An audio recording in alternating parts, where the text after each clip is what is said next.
Welcome to Penrose Learning, where we make understanding easy. You start by getting the QR image and a new composition ready.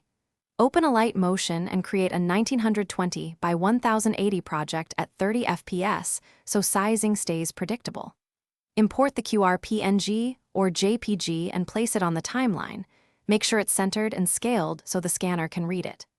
Once done, lock background layers and duplicate the QR layer for edits, because you'll apply effects non-destructively, and keep one clean copy for testing. Now you refine visibility and movement so the QR remains scannable. You animate scale or opacity with keyframes.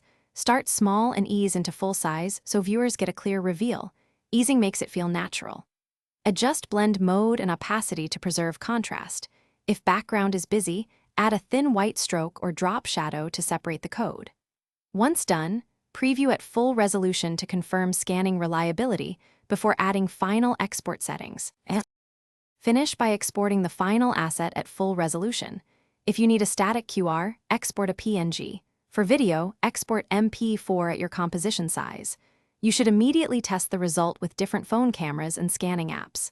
If scanning fails, increase contrast, thicken the QR stroke, or place a solid bounding box behind it. One quick troubleshooting trick: export a high-resolution PNG of the QR. Verify it scans outside Alight Motion.